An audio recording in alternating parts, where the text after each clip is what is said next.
போதைப் பொருட்களற்ற சமூகத்தை உருவாக்க அடியெடுத்து வைப்போம். Be a part of the movement for a drug-free society. Essendon Marathon. Register now. GT Holidays, South India's #1 travel brand.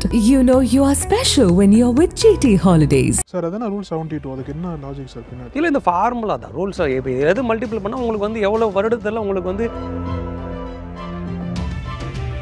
எவ்வளோ நீங்கள் தொடக்கம் ரொம்ப ஏர்லி பண்ணுறீங்களோ அது உங்களுக்கு லாபத்தை பண்ணி கொடுக்கறதுக்கு வருடங்கள் எடுத்துக்குது. நீங்கள் தாமதமாக அதுக்கு ஒரு நேரத்தை கொடுக்கணும்ல. இவர் கடைசி 12ஆம் மாதம் பண்ணதுக்கு அடுத்து ஒரு வருஷம் டைம் தரணும்ல. அப்போ தானே இவர் எதிர்பார்க்குற இவருக்கு வந்து லாபம் இவருக்கு வரும். முதல்ல அந்த பெல்ட்டில் அந்த ட்ராக்ல உட்காருங்க. கேலரிலே உட்காந்து ஓடுறவங்கள பார்க்க வேணாம். நீ இறங்கி முதல்ல ட்ராக்ல நில்லுங்க. அப்புறம் நீ ஃபர்ஸ்ட் வாங்க, செகண்ட் வாங்க, 10வது கூட வாங்க, ஒன்றும் பிரச்சனை இல்லை. ஃபர்ஸ்ட் ட்ராக்ல இறங்குங்க. பாண்ட்ஸ் அண்ட் கோல்டு இந்த இரண்டுல மட்டும் முதலீடு பண்ணி அவரால் 5 வருஷத்துல 10 லட்ச ரூபா லாபம் பார்க்க முடியுமா? அதுக்கான வாய்ப்பு இருக்கா? இன்வெஸ்ட் பண்ணி பார்க்க முடியும். ஆனால் முதலீடு பண்ணுற தொகை எவ்வளோ?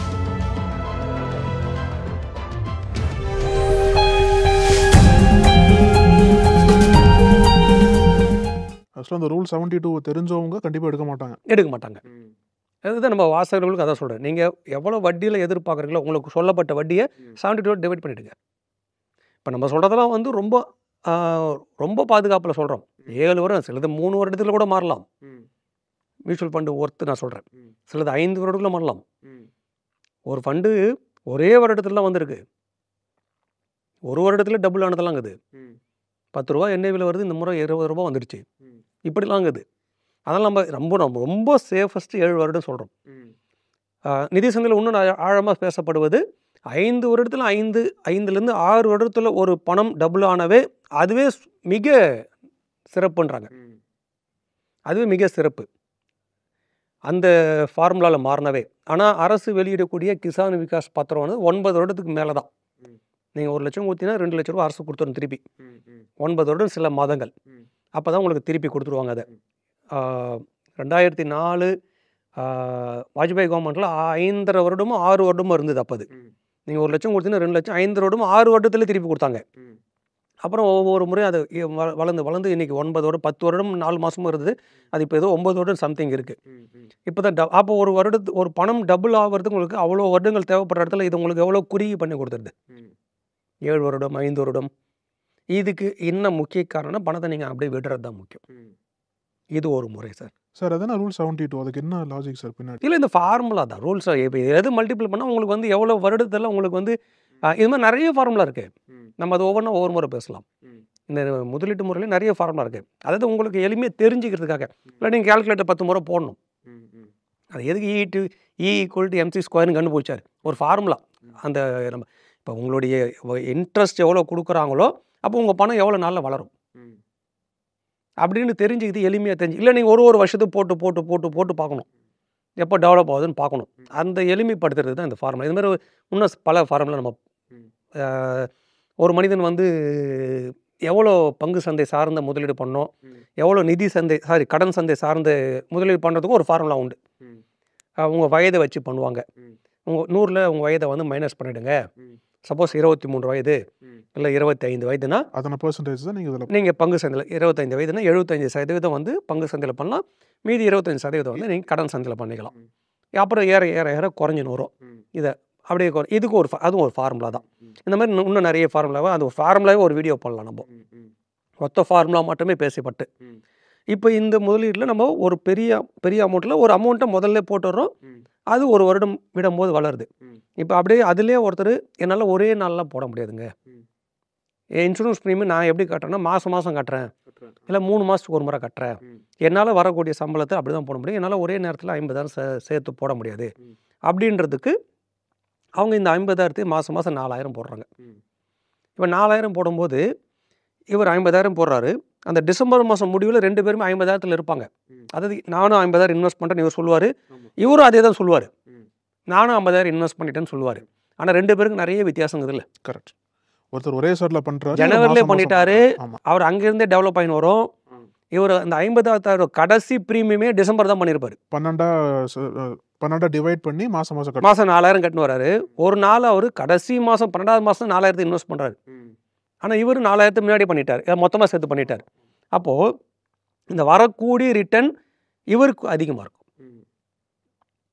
ஆனால் முதலீடுன்னு 2 பேரும் பேசும்போது என்ன சொல்லுவாங்க, அந்த அந்த வருடத்தோட முடிவில் நீ 50,000 பண்ணிட்டு நானும் 50,000 பண்ணிட்டேன்னுவாங்க. அது கரெக்டாக இருக்குமே தவிர அந்த இடத்துக்கு லாபத்தில் 2 பேருக்கும் மாறுபடும்.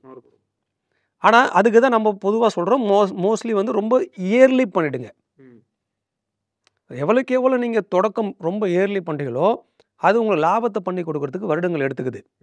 நீங்கள் தாமதமாக அதுக்கு ஒரு நேரத்தை கொடுக்கணும்ல. இவர் கடைசி 12ஆவது மாதம் பண்ணதுக்கு அடுத்து ஒரு வருஷம் டைம் தரணும்ல. அப்போ தானே இவர் எதிர்பார்க்குற இவருக்கு வந்த லாபம் இவருக்கு வரும்.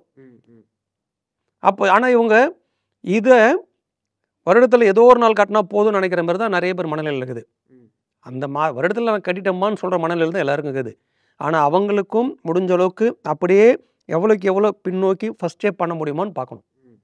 இப்போ இந்த மாதம் கட்டுறாங்க பாருங்கள், இவருக்கு வந்து ரிட்டர்ன் வந்து அதே 12% மியூச்சுவல் ஃபண்டுன்னு போட்டால் அந்த முதல் கட்டின 4,000 12% பெருசாக கொடுத்துருக்கோம், கடைசி கட்டினது உங்களுக்கு கொடுக்காது. ப்ரீதிங் பீரியட் கொஞ்சம் கம்மி தான். ஆமாம், இதுதான் XIRன்னு சொல்லுவாங்க. இவருக்கு வந்து அப்சல்யூட் அப்படியே சொல்லிடலாம், ஃபிக்ஸ்டு ரிட்டர்ன் 12%. அவருக்கு முதல் நாள் போட்டார், மாதம் முடிவு 31ஆம் தேதினா வருதுப்பா அப்படியே சொல்லிடலாம். ஆனால் இவருக்கு அந்த ஃபார்முலா போட முடியாது. XIRன்னு ஒரு ஃபார்முலா போட்டு, ஏன்னா ஒரு மாதமும் ஒவ்வொரு அமௌண்ட் ரிட்டர்ன் வரும் உங்களுக்கு. அப்போ இது XIRல பார்த்தா தான் துல்லியமாக எவ்வளோ ரிட்டர்ன் வரும் அதை அவங்க செக் பண்ணி பார்த்தா கூட தெரியும் XIR என்னன்னு. இவருக்கு அந்த ஃபார்முலாவில் பண்ணும்போது இவரை விட இவருக்கு குறைவாக தான் கிடைக்கும். இருந்தாலும் நம்ம இவரோட கம்பேர் பண்ணிக்கூடாது. நம்ம இப்போ உதாரணத்துக்கு பார்த்தோம், ஏன்னா இவருக்கு மாதம் தான் அவரால் முடியும். அவர்கிட்ட நம்ம என்ன கொடுக்குற நீங்கள் முதல்ல ஸ்டார்ட் பண்ணுங்க. அந்த பிஹேவியர் தான் நம்மளுக்கு நம்ம அவரை ட்ரைவ் பண்ணணும். நீங்கள் இவரை மாதிரி பண்ணுங்க. முதல்ல அந்த பெல்ட்டில் அந்த ட்ராக்ல உட்காருங்க. நம்ம கேலரிலே உட்காந்து ஓடுறவங்கள பார்க்க வேணாம். நீ இறங்கி முதல்ல ட்ராக்ல நில்லுங்க. அப்புறம் நீ ஃபர்ஸ்ட் வாங்க, செகண்ட் வாங்க, 10வது கூட வாங்க, ஒன்றும் பிரச்சனை கிடையாது. ஃபர்ஸ்ட் ட்ராக்ல இறங்குங்க. அப்புறம் நீங்கள் வந்து அதுக்கு அடுத்து முன்னிக்கலாம். நீ இப்போ இவரை மாதிரி முதல்ல பண்ணுங்க. இப்போ அதுதான் நம்ம ட்ரைவ் பண்ணுறோம் ஃபர்ஸ்ட்டு. அப்போ இவங்களுக்கு நீங்கள் மாதம் கூட பண்ணுங்க, இல்லை 3 மாதம் ஒரு முறையோட பண்ணுங்க. உங்களுக்கு எப்படி உங்களுடைய நிலைமையோ அப்படி ஆனால் செய்யுங்க. அது ரொம்ப முக்கியம். இதை அவருக்கு முதல்ல இந்த மியூச்சுவல் ஃபண்ட்லேயே இவர் பண்ணலாம். இல்லை அவர் நினைக்கிற மாதிரி கோல்டுலேயே கூட பண்ணலாம், பேங்க்கில் ஆர்டி கூட பண்ணலாம். இதை அவர் 12 மாதம் எதிர்த்த மாதிரி நம்ம முதல்ல பேசுகிற மாதிரி அவர் கட்டிட்டாவே அந்த பிஹேவியர்ன்ற ட்ராக்குக்குள்ளே உட்காந்துறாரு, சரியான ஒரு பாதைக்குள்ளே உட்காந்துறாரு. இது ரொம்ப ரொம்ப தொடக்கம் சார். இது இப்போ நம்ம பேசப்பட்டது ரொம்ப ரொம்ப தொடக்கம். ஏன் நம்ம தொடக்கம்னா, இந்த மாரி ஒரு வருடத்தோட தொடக்கத்தில் நம்ம அந்த வருடத்தை கடக்கிறோம், ஒரு நீண்ட மாதங்களை கடக்கணும்னா நம்மளை ட்ரிகர் பண்ணி விடுறதுக்கான வாய்ப்புகள் தான் நிறைய வருதுங்க. அதுக்கெல்லாம் ஆட்படாமல் இப்போ நீங்கள் ஒரு பஸ்ஸில் போகிறோம், ட்ரெயினில் போகிறோம், நடந்து போகிறோம், யார் தலையை இப்படி நிமிந்துன்னு பார்த்து நடக்கிறாங்க, ஃபோனை பார்த்து தான் நடக்கிறாங்கலாம். அதில் ஒரு மனிதன் ஒரு முறை ஒரு ஃபோட்டோ கூட வந்தது, ஒரு 2-3 வருடங்கள் முன்னாடி வந்தது. ஒரு ட்ரெயின் ஸ்டேஷனில் அத்தனை பேர் தலையும் கீழே இருக்குது, ஒருத்தன் மட்டும் அது எல்லாத்தையும் சுற்றி பார்த்துருக்குறான். அவன் ஃபோட்டோ மட்டும் ஹைலைட் பண்ணி போடுறாங்க.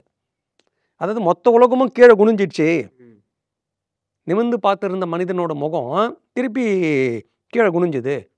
நீங்கள் அந்த பரிணாமத்தில் பார்த்தீங்கன்னா அப்படி தான் வரும். அந்த குரங்கள் ஒவ்வொன்றா வளர்ந்து இப்படி குனிஞ்சிருக்கும், அப்புறம் நிமிரும்.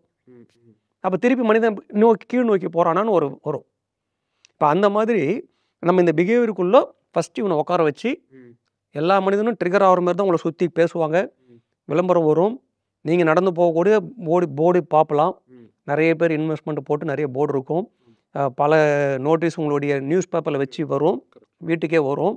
நீங்கள் ஒரு பூங்காவில் நடைப்பயிற்சி பண்ணணும், அங்கே கூப்பிடுவாங்கள. இதெல்லாம் தாண்டி நீங்கள் அந்த ட்ராக்கில் நீங்கள் போட்ட திட்டம் மாதிரி நடக்கிறது தான் மிகப்பெரிய வேலையங்க. அடுத்தடுத்து நம்ம வந்து இதுலேயே ஒரு இலக்கு வச்சு அந்த இலக்கை எப்படி நோக்கி அவர் சேமிக்கிறதுக்கு எந்த முதலீடு முறையெல்லாம் உதவுது, எவ்வளோ அதில் முதலீடு பண்ணணும், அது எந்த வருடங்களில் அவர் எதிர்பார்க்குற தொகை வரும், சப்போஸ் இடையிலே அது எதிர்பார்க்குற தொகை வந்தால் அப்போ அவர் எப்படி ரியாக்ஷன் பண்ணணும், சப்போஸ் இடையில அவர் எதிர்பார்க்குற தொகை கீழே போயிடுச்சுன்னா, சப்போஸ் பங்கு சந்தை சார்ந்த முதலீடு, அப்போ அவருடைய மனநிலையோ பிஹேவியர் எப்படி இருக்கணும், இதெல்லாம் பார்க்கலாம் அடுத்தடுத்துல.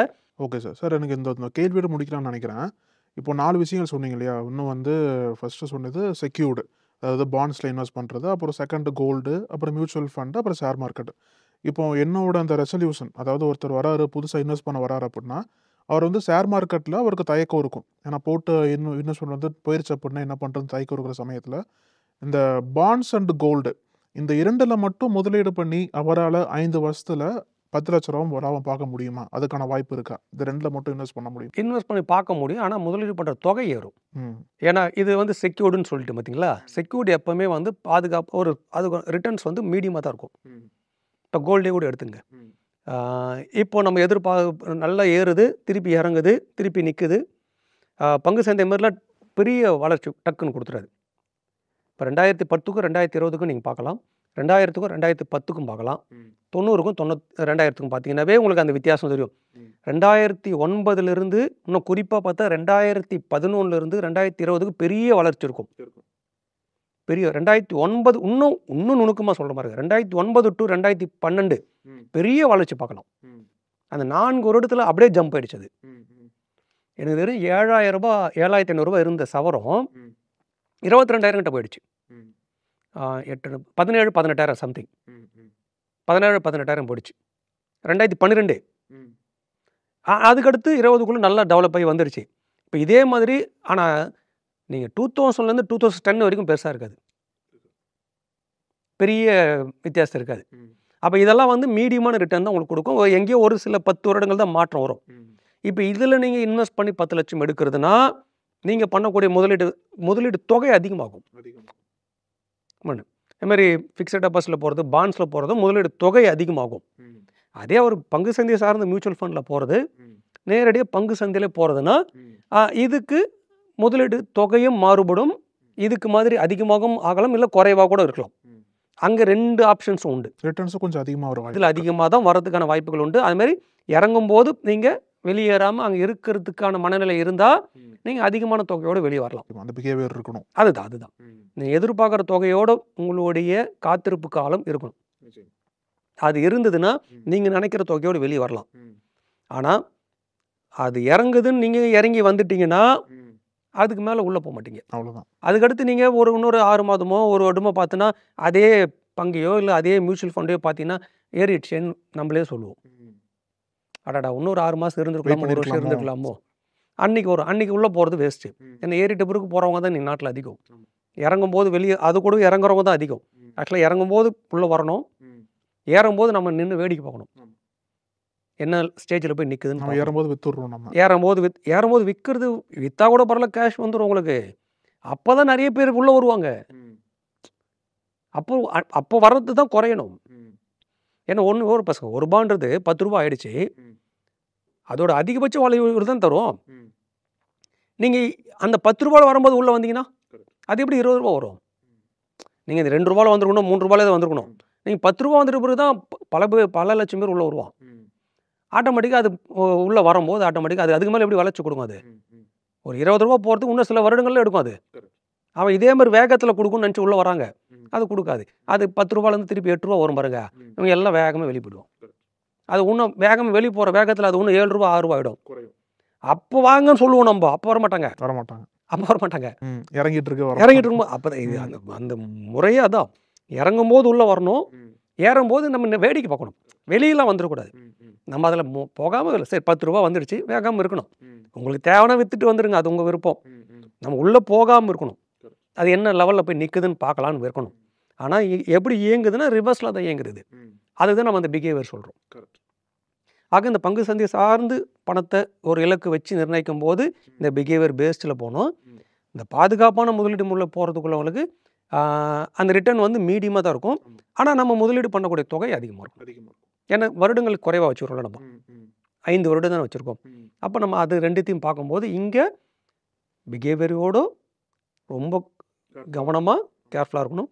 இங்கே நம்ம கேர்ஃபுல்லாக இருக்கலாம். ஏன்னா ஒன்றும் பெருசாக கோல்டு வந்து உங்களுக்கு இறங்கி 0 ஆகிட போகிறதில்ல, வங்கி மூடிட்டு போக மாட்டாங்க, அதெல்லாம் பிரச்சனை இருக்காது. ஆனால் நம்ம முதலீட்டு முறை பணத்தை அதிகம் பண்ணிவிட்டு இருந்துட்டும் போகலாம். இன்றைக்கி உங்களோட இவ்வளோ கருத்துக்களை பகிர்ந்துட்டிங்க. முக்கியமாக சொல்ல போனோம் அப்படின்னா அந்த ரூல் 72 அவர் பிஹேவியரை வந்து எப்படி வலுப்படுத்தணும், புதுசாக வரக்கூடிய முதலீட்டாளர் வந்து என்னென்னலாம் தெரிஞ்சுக்கணுன்ற மாதிரி பல விஷயங்கள் இன்றைக்கி பேசுனீங்க. இனி வரக்கூடிய வீடியோஸில் அந்த முதலீட்டாளரோட நோக்கத்துக்கு ஏற்ற மாதிரி 5 வருஷத்தில் வந்து எப்படிலாம் ஒரு ஃபாலோ பண்ணி எப்படிலாம் ஒரு லாபத்தை பார்க்கலாம் அப்படின்ற மாதிரி தொடர்ந்து பேசலாம் சார். உங்களோட நேரத்துக்கு ரொம்ப நன்றி. இன்னைக்கு நன்றிமா. நக்கீரன் டிவிக்கு சப்ஸ்கிரைப் செய்யுங்கள். உங்கள் ஆதரவே எங்கள் பலம். ஆசிரியர்களுக்கு நண்பனாகவும் மாணவர்களுக்கு ஆசானாகவும் திகழும் தேர்வு வழிகாட்டி ஒவ்வொரு பாடத்திற்கும் அனுபவமிக்க ஆசிரியர்களின் துல்லியமான தெளிவான விடைகள். CNC இருக்கு, தேர்வு பயம் எதற்கு? இது தீரன் பப்ளிஷிங் ஹவுஸ் விற்பனை வெளியீடு.